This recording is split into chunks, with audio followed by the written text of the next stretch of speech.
Oh, I need my Did the glasses. bomb go off this morning? No. We didn't expect him back today. He came back. Should I excuse Sherry or just wait? If you know she's going to, well, you don't do you don't excuse in a So work I just session. don't, okay. I just wondered if it happened today. We'll just make note in the minutes what time Okay, she all right. arrives. She's probably on her way. She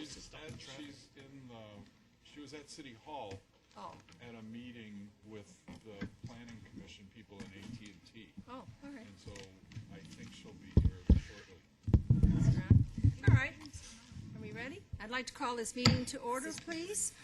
November 14th, 5 p.m., and this is our work session.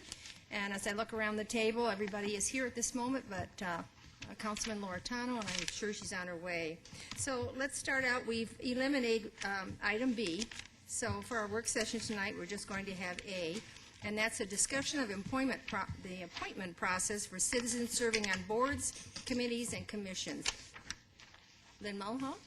Good evening, Mayor Lord and council members. As the mayor said, I'm here tonight to review the appointment process. I tell you right now, nobody can hear you. Okay. So, I am, well, after I tell you all the time to I speak know. up. See how hard it is? It's not so easy. No, is it? it's not. Okay. I am here to review the appointment process for boards, commissions, and committees, and during the presentation, I will use the term boards, but I'm referring to all three. I will go over the current practice and then review some recommendations and suggestions for you, and hopefully it will generate some conversation so that you can give direction on where you want this to go. As you know, good government is not just the responsibility of city officials and employees. The residents also play a very important role, and through our boards, the city offers opportunities for our residents to get involved. 2004 was the last time council reviewed the citizen appointment process. The Community Initiatives Department owned this task up until the department was dissolved in 2009 and staff were assigned elsewhere. And this created a void, and over time, each department took charge of the committees that they were working with. Oops. With several council members new to council and to the appointment process, we thought it would be a good time to review this so that you could discuss it, and hopefully we'll come up with a better process. Before you begin to the bulk of it, do you want them to respond Yes. at any time? Sure. Okay. I just want to mention, I think this is good for our citizens too, because I think a lot of people have asked how to get on a commission, and we sort of had a disconnect for a while. So, Yes, by all means, and if it's something I know I'm going to discuss further in, I'll just let you know. great. Thank you.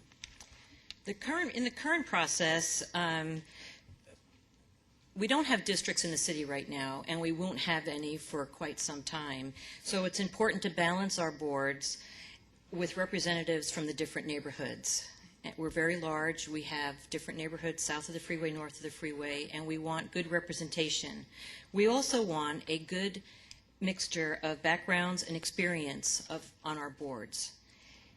On designated committees, the chair and vice chair should be appointed by the mayor instead of members of the new board.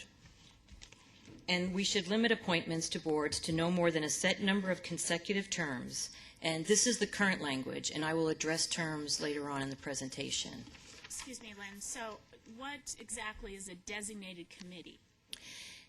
Each time the council has an appointment that comes before you, it's for a specific committee. And so you would, like on the not Centennial, what was the city center one that the mayor served on?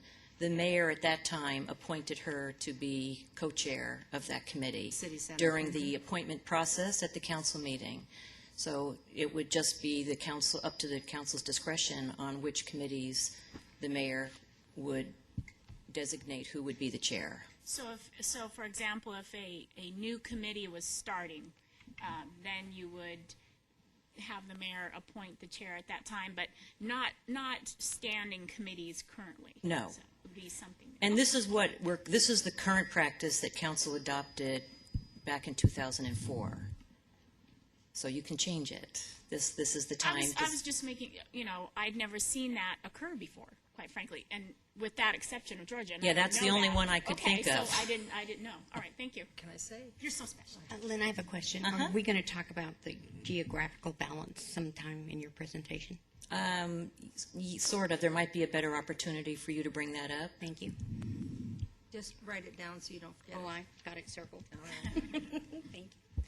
Thank you. Residents are appointed to serve on boards, and the procedure used to tap residents for service has been conducted through a process where submission is made of a candidate's name in one of four ways: letter from an interested citizen, through a boards and commission application, council recommendation, and staff recommendation. And again, this is the current practice. First, staff is recommending that that the council adopt a formal process. We would like to have something in writing that we can put it in the council resource guide, and it would be a good reference for staff and council so that we would all know what the process is to follow. The primary role of most board members is to advise and make recommendations to the city council. And because there are so many different legal requirements depending on what type of board it is, we would like to classify the boards into categories, which will make it easier for staff. So most boards are advisory boards. Their primary responsibility is to advise and make recommendations to the City Council. An example of that is the Planning Commission, the Arts and Culture Commission, and the Youth Commission. Ad hoc committees are typically advisory in nature and are created to study, review, and make recommendations regarding specific issues designated by the mayor and council. Ad hoc committees are established only for a limited, clearly defined time, and at the end of the designated time shall automatically end unless the term is extended by the mayor and council. A current example of an ad hoc committee is the Centennial Committee, which was created to identify and develop legacy projects for the Centennial. Would the Citizens Budget Committee also be? That would have been an ad hoc committee. Okay. A quasi-judicial board is a public body other than a court of law that possesses the power to hold hearings on disputed matters between a private person and a public agency and to make decisions in the general manner of a court regarding such disputed claims. An example of this is our Board of Adjustment. A decision-making board possesses the power to select a course of action from multiple alternatives without having to seek the approval of a higher body like the City Council.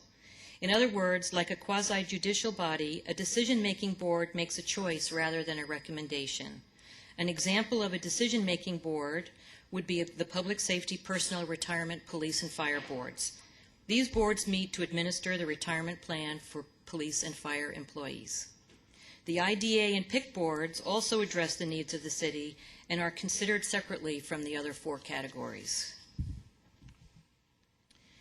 Staff is recommending that council appoint a council subcommittee for boards, commissions, and committee appointments. And this appointment would be made annually at the same time that council members are appointed to all the other various boards and committees that they sit on. This will save time and streamline the process as vacancies occur and eliminate the need for separate council action to appoint a subcommittee. Currently, if we have vacancies on, like the Arts Commission, as that happens, council has to appoint a subcommittee to take care of, to review the applications, interview, and make a recommendation. This appears to be a much simpler method by having a committee that you would appoint, and they would be that committee for the whole year. So every time there is a vacancy, that committee would meet and review the applications. And it would be the same three people for the whole year. So how do you feel about that? That would be doing it differently. Council?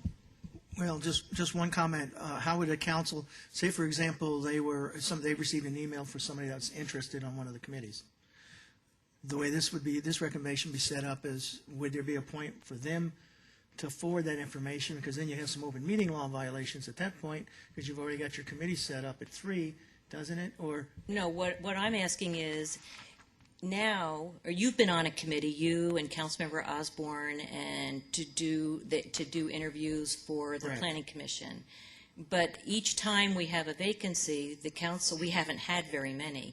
But in the past, if we had another vacancy on the Arts and Culture Commission, a separate subcommittee was appointed to review those applications. What I'm suggesting is you have one subcommittee, the subcommittee for commissions, boards, committees, commissions, and boards for the entire year. So every time there was a vacancy, that subcommittee would meet. No, I get, let me make sure I get this correct. They're meeting, there's three of them, three council members. Hypothetically, Gary, Bill, and Sherry. I get an email from somebody who wants to be specifically on the committee that they are reviewing the applications for. What I would do under this process is I wouldn't know that or wouldn't have any input until they come to me before a recommendation. At that point, I would either have to want to modify their recommendation or we'd have to get in discussions at that point. What I'm wondering is there a way for the council to have input into that process? Because we'd be locked out of it if I'm reading this correctly. No, I have no idea what you're talking about. I'm confused lost because me. there'll be a deadline for the application process. So if someone contacted you and said they were interested in the committee, they would file an application if we don't have one on file already, and that group of applications would go to the subcommittee to review.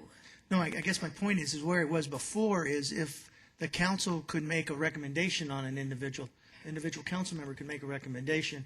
This way, they would not have that process. It would be cut Exactly. out because you'd have the three council members making that decision. That's what I'm trying to clarify. So, for example, if somebody called me and I thought it might have been a good fit for what you were looking for, the only time I will have input is when the three bring their recommendations to me because prior I could make a suggestion. I guess, am I missing something? The whole council could look, I mean, if you determine when we open up a committee, the council could say that you want the whole council to review all of the applications. That would kind of Yeah.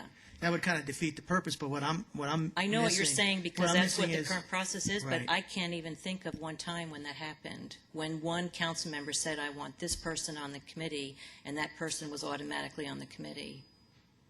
Well, that may be the case, but I'm just thinking is there could be a process to allow individuals to at least throw that name into while they're reviewing without creating a problem because you're saying with the open meeting, once you get four, if a council member's mentioning to the three under, does that create a problem because now you've got the, Yeah.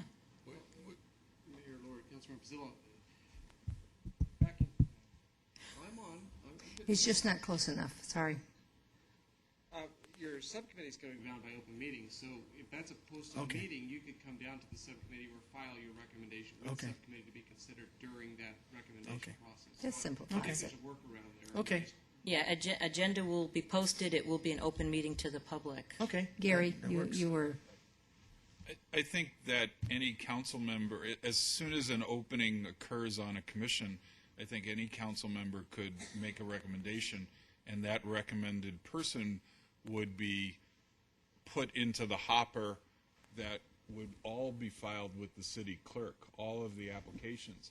And most probably, if you see an application, if the subcommittee sees an application with strong endorsement from one or two council people, they're going to take that into consideration a lot more than they would take it in from, you know, no endorsement, especially on a commission that is coming up in the process. But again, the committee would have to take all the criteria to look at. So you're not bound. You will always be able to endorse a candidate even before the commission, before the board or the subcommittee sees those people. That answers my question. Wally? Thank you. Well, I was going to say, I just want to see a real open process. I mean, I don't want it weighed because the council is saying we want this person over someone else. If this is supposed to be open and fair and whatever, I want it open and fair. Well, and I It want is everyone open, to the have meeting's same- open, right? Meetings will be Yeah. open, agenda will be posted. It'll be posted, So people can come, listen, watch. It would behoove us, if anyone contacts us and asks us to recommend them, that we tell them to be sure they fill out their applications. Yes. And that their application will be considered with everyone else. Yes. And council will have the Right. last vote. The appointments are made by formal action. Okay. And I think that's a responsible thing to do. I don't think anybody, when they've called me, I say, listen, I do not have that power. It's a committee, you need to fill that out. I try to stay very neutral in it. One last question. Oh, I'm sorry, Bill. Lynn, are you thinking that this subcommittee would be meeting as needed, or is this an annual getting together? As needed. Bill? Just to make sure, we're really talking about taking a process that is, okay, today we have an opening on X commission. Who wants to be on the selection? What you're proposing is that committee already stands. Yes, it will save time without having to prepare a staff report, to come to council, to appoint a subcommittee. It's expediency. You know how we're the always agenda. talking about government runs slowly? Well, we're trying to speed it up here and to It's a good be idea. more responsible. Great idea. I like it. The purpose of this subcommittee will be to review applications, determine if interviews are necessary, interview the selected applicants, and then make a recommendation to council for formal action. Staff will publish vacancies for at least 2 weeks on the city website and have a display ad in the paper, and if the timing works, put vacancy announcements in the In Focus. Currently, we post announcements as vacancies occur. What we're proposing is to accept applications all year long and keep them on file for 1 year. Then when there's a vacancy, we would consider those applications we already have and also put an announcement out in the paper. That's great. I was ready to sing there with him. Wow. Go ahead. Sorry about that That's okay. interruption. And the subcommittee would meet, review the applications, determine if they want to interview, and exceptions for this would be for vacancies on boards when there are alternates. And we do have a couple of committees that have alternates that are part of the appointment process. The only thing I would like to emphasize is if we start over every year and somebody has to, so many people I know when I first started, volunteering, they didn't understand that once they made that application, then a year it would go away. So they would always think, oh, well, I'm on file. So somehow that information needs to get out to the public, that they have to come in each year and renew that. I'm sure we could do it online, right? Are we doing I'm sure online? we can. We have a process now where people can sign up to get notifications, so we could Okay. probably come up with something Well, if we that could do would that, send and out a anybody that note. has an application notified they need to renew it, and okay, that would be great. I'd like to say we would notify each one individually, but I'm not going to in case we have hundreds on Yeah, file. that's true. We would like to require that an application is a requirement. Right now, people can turn in resumes. I think it's better if you can turn in a resume, but at least everyone fills out the same information. It'll make it more consistent. Candidates will be notified when the recommendation is presented to City Council as an agenda item. And once a member is appointed by council, there is a requirement that they have to take a loyalty oath. The statute changed, and now as long as they take it right before they take any action, they're okay. There's no 24-hour requirement anymore. How do you feel about the appointees taking their oath at the council meeting where you appoint them? That's fine. That's fine. Is everybody nodding their head, Gary? Did it say anything? I would actually like to see them appear before council, so I know who actually is getting appointed to some of these committees, because we have appointed many people to committees, and it's like, who is that person? I totally agree. And I think that it's nice just to recognize them rather than it being on consent. Glenn, when you do the application process, are you going to have a box or some indication of what field they're looking for? Yes. I'm sure We don't right now because we are only posting vacancies Right. as they occur. Right. But years ago, when it was a public interest form, and it had, Your you were interest. allowed to pick Okay. 3 or 4 Right. different areas of interest. I know before I was on council, I used to call you and say, can I put in for something? And she'd say, well, there's not a committee yet. And I said, but I know it's coming and I want to be first. Yeah. So Yeah, that'd we be will good. do that. We call you the committee lady, you know that. Man, I'm there. All right, so what you're asking for is to see the people that have applied, not just the ones that we're requesting to be appointed? No, No, I no, want no. to see that, if you're going to appoint somebody at a council meeting, I think they ought to show up. Yes. At the council meeting to get Yes. appointed, and we can swear them in Okay. right then and there. Okay, They great. generally Thank are you. invited, because every time I've been on a Yes. committee, they've asked us to come to council. We'll be more persistent this Yeah, time. they've asked us to come to council to be there for the vote, and then on one committee, we didn't get the oath, but one committee we did. And it was really meaningful to get it from city council. It was pretty exciting Okay. to get it from you. Yeah. We'll provide some type of orientation for them, put together a new member packet, which will include applicable information of that particular board, the ethics policy, and Arizona open meeting law summary, so that they're familiar with our requirements. We would also like to establish minimum qualifications. 18 years of age or older, except for members appointed to the Youth Commission and any future boards, commissions, or committee seats designated by the Goodyear City Council for youth representation. A Goodyear resident for at least 1 year, unless the City Council specifically designates to waive time of residency or a residency requirement for a specific board, commission, or committee. And a registered voter in the City of Goodyear, unless the member is a youth commissioner or the registered voter requirement is waived as part of the City Council's appointment of the member. Now, we have not had any qualifications required before, so these are all new. Joanne? Yes, thank you, Lynn.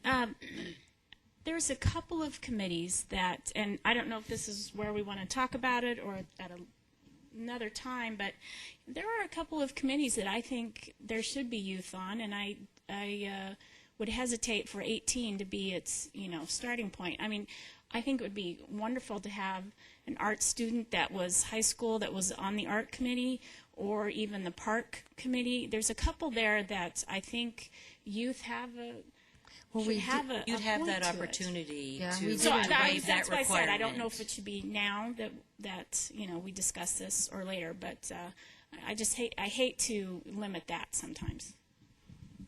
Yes, Phil?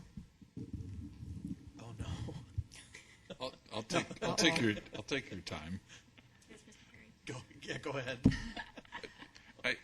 I think I would like to support Joanne's idea of some youth members on certain committees, but I think as we appoint or as an opening occurs, I think we need to look at the committee and say, yes, we want to have a youth member and we want to waive the age requirement on it. I think that is really more a discretion of council Yes. before the application process opens up. Yeah, I don't want to do it across the board. I No. think that, yeah, I think it agree, has to but have there are some that- stipulations. May I ask a question, Of Joanne? course Do you you want may, this a Wally. voting member? Do you want this youth member to be a voting member? I think they should have every right. Why not?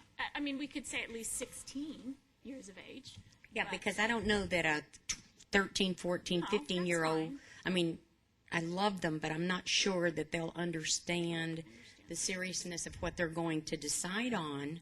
Well, or I don't mind 16, but I'm a little Well, I nervous think of saying 16 that they is- have a voting right on it. Again, Depending it's on what still, it is. there's still it's still an advisory. It's still a vote, Gary. It's still a vote. Oops, you ready? Yeah, I'm ready. You got Did you it? write it down? I wrote it down even. Sorry. Background checks on any of these folks? No, we currently do not do background checks. And I realize that that's an expense, but there's probably a minimum background look. We're going to put somebody on a commission for, or a planning and zoning that has significant impact on what's going to happen in the city, that if they've got something in their background that we could uncover in a, I don't know if there's such a thing as a routine criminal background investigation, but something that, I think we should direct that to our lawyer. yeah, that's why I'm kind of pointing that. I think that. Members of council, we could do just a cursory background check. I mean, it's going to be, I think the expense off the top of my head is $20 to $25 a person. I'm not sure what you're going to find, or if it's really what you're looking for. If you're looking for conflicts out in the community, or land ownership that could come into play with planning and zoning, we're not going to pick any of that up. We're just going to pick up criminal convictions. Which So I'm just wondering might what be the enough. utility is. And there's certainly, if we're talking about youth commission, and absolutely, having adult members, and with some of our volunteer programs, I think we do some background checks, but that's a policy decision. Okay, There is a cost involved in doing that, and I don't know how much of utility you're going to get out of that. York, in the past, with volunteers that have come to the city, certain level volunteers do take background. Do they pay for them themselves, or does the city? City does. The city does. So, I mean, I see what you're saying at this. I don't know. Yeah, it's one of those, I'm not hung up on it, I'm just asking the question of, do we, I mean, obviously we care if whether we're putting a I convicted recognize the felon. city manager. May I just give you some experience Yes. from a previous city I've worked in? You may not want to do that because you may keep some good people off, and B, does it really matter if something does come up in their background that that isn't applicable to the board? It's kind of an invasion of privacy. It is. Yeah, That's what my experience is. Yeah, Sherry? I wouldn't be for that because I don't think it's going to show anything. Obviously, if they're a registered voter and they had a felony, they've had their civil rights restored. So I think that's going to be a null point. So you're going to find misdemeanors, which are, your lower level crimes. And then I think, what are we distinguishing against here? Because your cow at large, remember, is also a class 1 misdemeanor as well, possibly, as we well all put. wrote. So unless they're dealing with children or they're dealing with minors, I say yes. Anything that deals with children and minors, 100%, you better check them out 100%, and anything comes back. You were saying drugs. Anything, if you're dealing with children, anything, So no. youth commission, definitely. Youth commission, adult members, youth commission, if there's anything dealing with youth. My concern then becomes when we put youth on the board, especially if you look what happened at Penn State. I think we are responsible if we're putting adults in the same position with children, with minors under 18-year-olds. I'm concerned about that. And I don't know if we want to background check everyone, but like what you were saying, if there's drugs, or you look what's going on in Pennsylvania. I mean, you put a minor in a situation with adults, that's my concern. I don't know why we can't just reach out to the youth commission and not to actual attendance, but actually get feedback from the youth commission as a group, if you want the youth's opinion on it. I And agree.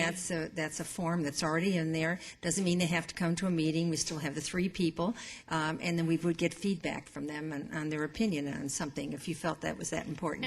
And that's true, and that's really the reason we have a youth commission. That's correct. I don't know that they've been used in that. Well, this would give them that another regard. role to do So that. maybe that could be part of just when we're laying these out. And is that way the we youth get the commission opinion. Have a liaison from the youth Molly and commission. then gives Joe. advisory. One idea I had that might address Councilmember Stipp's concern is when you apply for a position or a position on the board, why not ask for a letter of recommendation from someone who's known you? So often, the ones I have applied for have asked for at least 1. Some of them have asked for 5. If it's a state, if it's an appointment by the governor, she wants 5 letters of recommendation. But for local things, they ask for 1 of someone that knows you that could attest to your character. And I mean, I don't think that's asking too much. If you don't have any, If you're afraid someone's going to write something bad, you shouldn't apply. Well, do you think it might be, we don't want to discourage people from getting it. We're making this extremely complicated, and it sounds like dum, dum, dum, something's going on here. It's really going to be dangerous, but I think it would be nice to at least give, if they would like to give a name of somebody, that if in fact we called that name, you had the opportunity to. I think let's not make this too complicated, guys. What we want is the community come together. We don't want them to feel intimidated here. We want them to join in the conversation, and we're getting a little bit, in my view, a little bit technical on this, to the point where they're not running for council, they're not running for governor. They're volunteers. They're just volunteers that want to come and volunteer, and we're taking that volunteerism a little bit away from them by restricting them so much. Joe? For the record, I like the three things they have up there: 18 years of age or older, with maybe very minor exceptions, Goodyear resident for at least 1 year, and a registered voter. I think those three things, really have to be there. As far as letter of reference, I would think, at least anything I've ever done in my life, there was something that I really wanted, I would do that automatically anyway, get 3 letters up front or 2 letters and put that as part of my packet. So I think that shows a little initiative on whoever's applying for the position as well anyway. So Yeah, I'm going to tell you, Yeah, when I don't think applied that's a for big the thing. city center, just doing the application at that time, I was a new citizen, didn't know much about the city, and went in there wide-eyed, and I was just intimidated doing the application. And to think that if I were new in the city, I got to drum up 3 people to make a letter of recommendation. If they were applying for a position, I understand that. They're just applying to be on a committee, yes. Well, and I want to say what common practice is now, unfortunately, is because people are so afraid to get sued that they don't want to give bad references. A lot of people say, write your own letter, and I've had that happen a lot. Write your own letter, and I'll sign it. So if you want to put a name or something, if they want to do more, that's great. Yeah, I'm not discouraging. I just hate to be another criteria for them to be on this committee. I'm not suggesting it be mandatory. I'm just saying a lot of people, if they want it bad enough, will get it anyway. And to me, those are the ones that are go-getters and the ones with initiative. That's just from my perspective, who have hired people in the past. So And nothing I wrong like with that. seeing that. So But I'm just not agreeing with the requirement, and I guess we'll have to ask Gary. In the application process, could you have a line or 2 that says if you want to give references and their contact information, and just stick it on the application? If they want to add it, that's fine. If they don't want to add it, that's fine too. City manager? I was just wondering, should it be a registered voter for any period of time? You ask for a year's residency. Do you want a year's Well, voter? I think that goes along with it. Unless you just turned 18. Yeah. Yeah. Yeah, that's true. Unless turning 18, You couldn't. Actually, I'm glad you just mentioned that, because I wanted to ask Lynn to clarify. Up here it says a registered voter in the city of Goodyear, but in the packet it says a registered voter in the city of Goodyear will be given preference. So there's a difference. Which is it? There are technical committees that we may not have the expertise in the city. And So it's- they're- okay, So, gotcha. and that's why we would go outside. That's fine. So just registered voter. Okay. Lynn, you've gone through good lengths to qualify the 18-year-old issue. Can we make sure that that same language, if this is going into an ordinance or something, applies to the registered voter piece? Because obviously if we let somebody on who's 17, they're not registered to vote. So I think we And need to have that a little that asterisk for is them. included, Okay. unless it's a youth commissioner or registered voter requirement is waived. That requirement is waived by the council. And we did invite youth in several times when we had decisions to make. I remember when we were doing the skateboard park, we opened it up. And so I don't think we've ever had a committee or commission that when we had a concern with the youth, we appealed to them and brought them in. So I don't think they did with the parks, but I could be wrong. I just, as we go forward, it's just something I'll be watching for. Thanks. Well, Councilmember Campbell, we'll go on the residency now. You said you had a question. We all want Goodyear residents to be members on our boards. The residency waiver addresses those instances when the city council gives direction to waive that requirement as specified in the bylaws of the board. For example, the Fire Building Code Enforcement Appeals Board. Appointees should follow Arizona Revised Statutes, which states the advisory board shall consist of at least 5 members, but not more than 7, and shall include members from specific professional categories.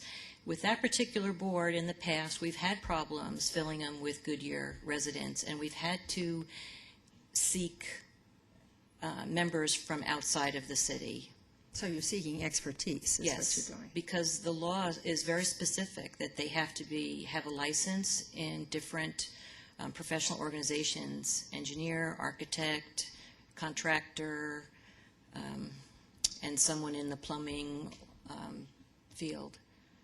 Okay. So that's the only committee I can think of right now that has had non-residents on it in the past. Joe? No, and I like the language preference for, because if you can find them all in Goodyear, great guns. If not, then you go outside.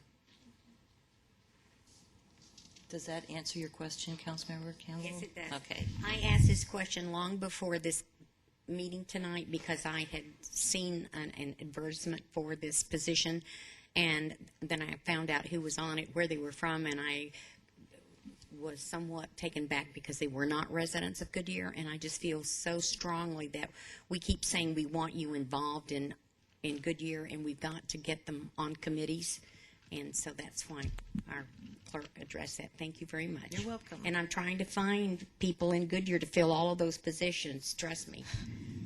Keep at it. I'm trying. Before you go on, in the packet, there was an item B under qualifications about city employees and their immediate family. The current city policy regarding employment of immediate family members, does it allow that? No, I don't believe so. It's part of the nepotism policy. I thought that, I'm going to go back, I thought the nepotism thing a number of years ago was taken out.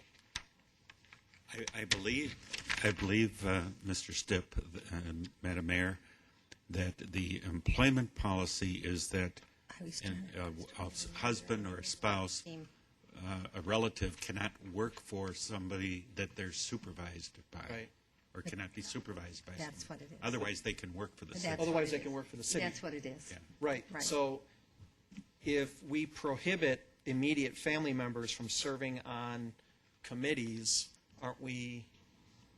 isn't that, I want to say, kind of in conflict with what our current employment practice is? And shouldn't those two things be the same? No. We allow current family members to work. If your daughter came to work in Yes. Public Works, she could do that. Yes. Can I But she check could not into that be- and Represent City make Hall. sure that I get you the correct answer? Yeah, Because represent- I am not aware of that changing. I know I was always told that family members of employees could not sit on any boards or commissions. It looks, By law? Or- it's, No, it was it's public perception that you're loading the committees with the philosophy of cities, the city government. You know what I mean? It's now city government has worked their way into that committee. And by having that, it doesn't happen that way. So it's going to be a neutral person coming in and sitting on the committee. Now, that's my opinion. Were you going to say something, Roy? No? I So- agree with it, though, Lynn. Do we have a nods in the head on that one to let that go? Yeah. Thank you. New language also addresses terms, vacancies, and removal. All members of boards shall serve a term specifically designated by City Council, charter language, or Arizona Revised Statutes.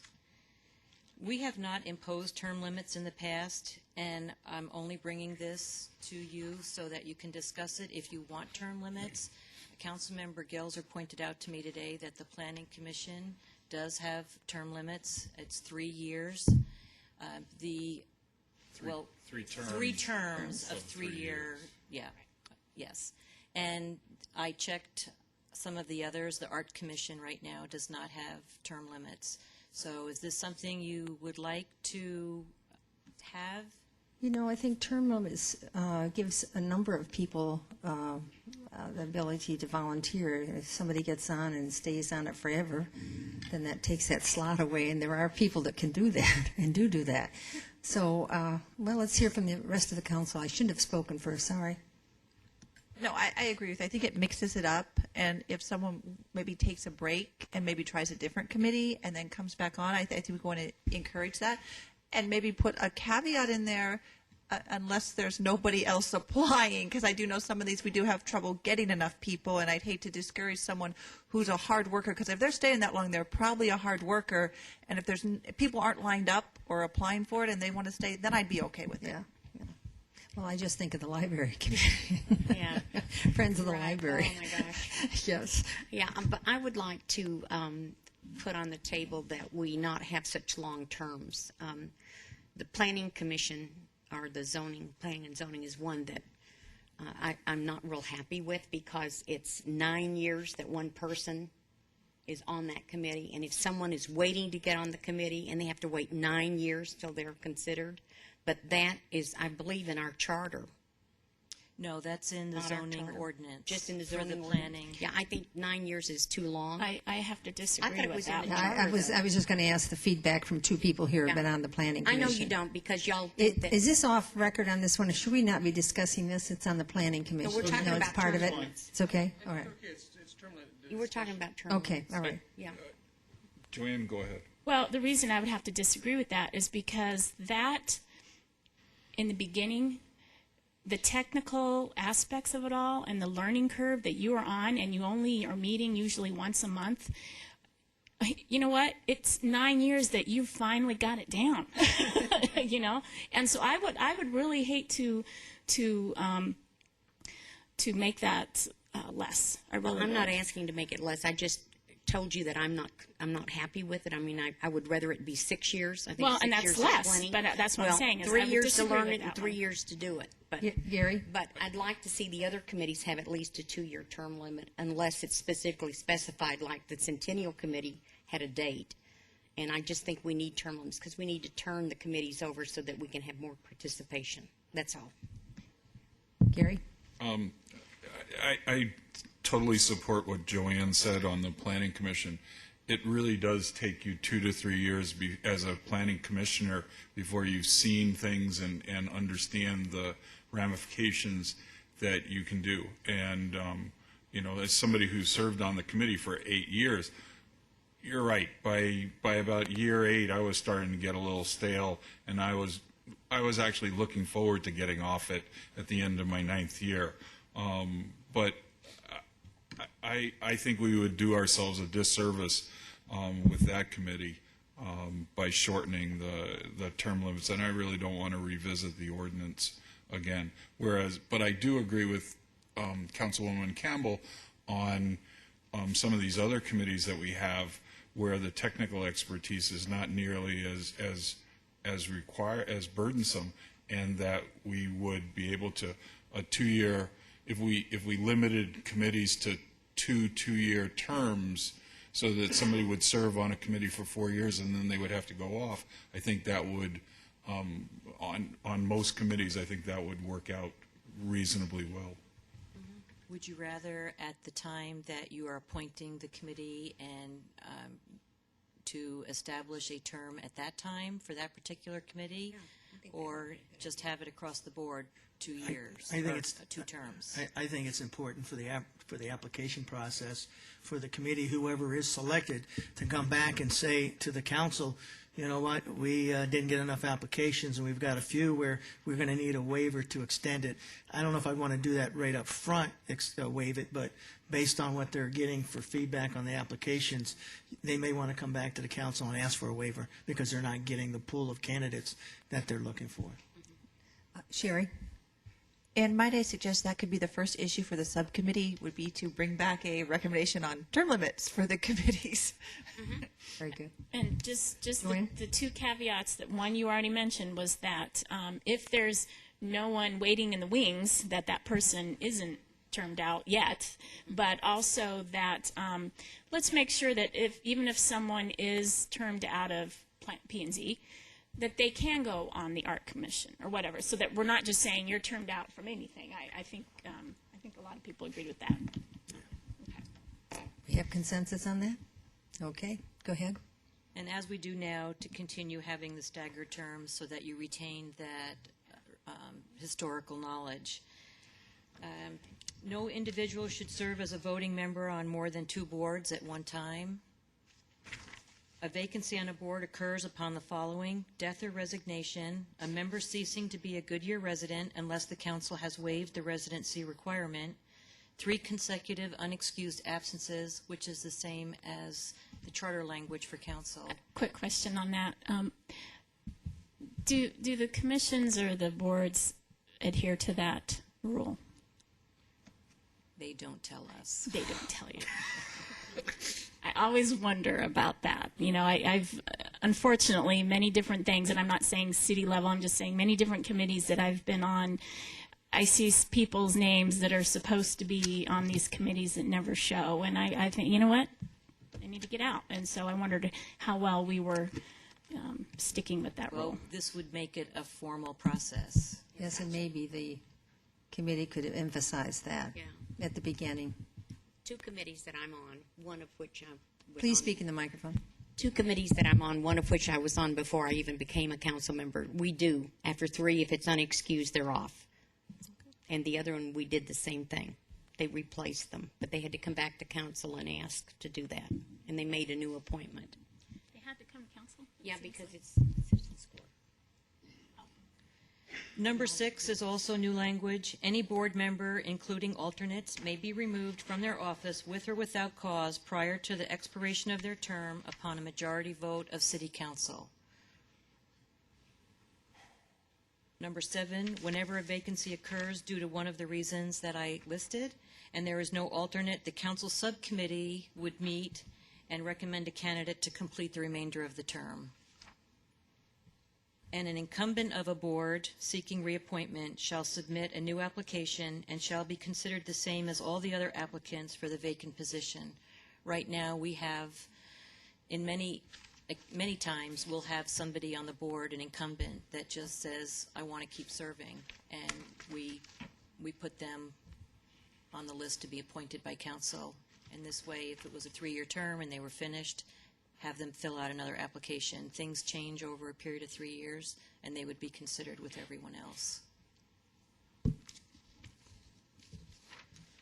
And alternates, as I mentioned earlier, some of our committees do have alternates. What we're suggesting is that if there's more than one alternate, that if there's a vacancy, then it would be the first alternate would fill the vacancy, and then the second alternate, and so on. Great. And that concludes my presentation. Very good. Is there any other questions? Well, I think that kind of completes this work session. So it's 10 minutes to 6, so I think 10 minutes is certainly enough for you to take a break of everybody. All right, meeting adjourned. Good thing we didn't have the other one. I know it. Glad we didn't have 2 work sessions. Well, you know, we always are able to fill the existing time no matter how we do this.